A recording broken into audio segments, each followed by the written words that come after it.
Keyframe animation. One thing that you have to keep in mind for keyframe animation is that it always needs at least 2 points of reference. A beginning, what you want the item to look like and where you want it to be at the beginning of the animation, and where will the item be and what will it look like at the end of the animation. For this example, we are going to use this piece of text. Just drop this right in there.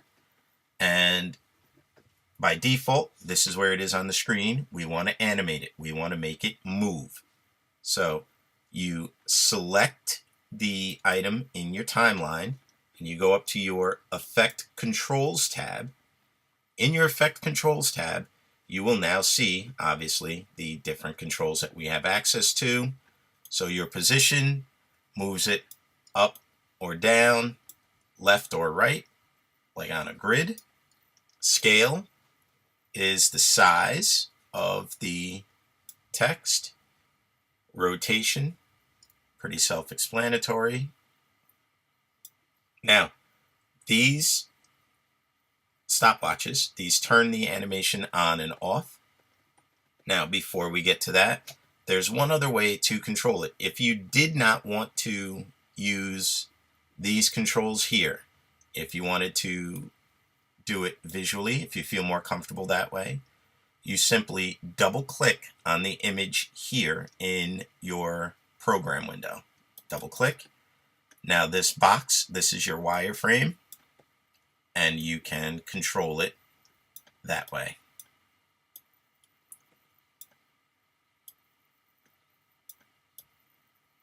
So let's bring it there.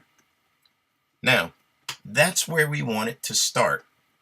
So once it's in that position, we turn on the wireframe, or we turn on the keyframe animation.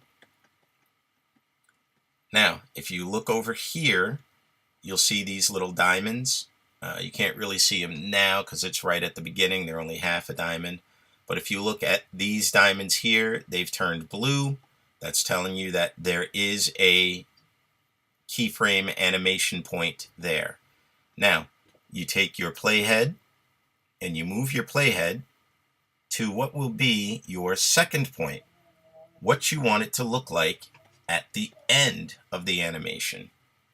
So we want it to be larger, and we want it to rotate,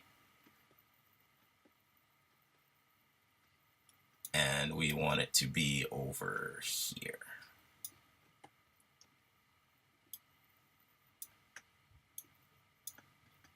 Now, as we made those moves, you should see everyone here, there's a new point of animation, where we want it to begin, where we want it to end.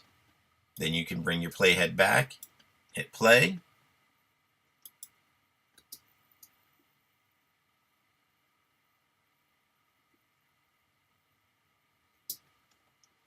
and we see the word animate.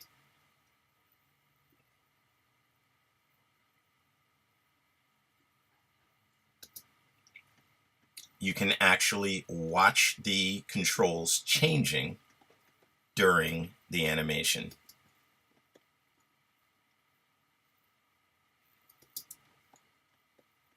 If you want it to go faster, you can physically move the keyframes closer to each other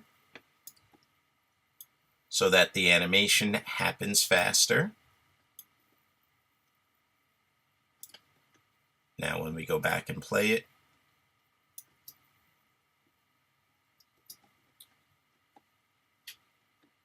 you can make them happen at separate times. They don't all need to happen at the same time. But again, you see beginning, end, beginning, end. Everyone has 2 points.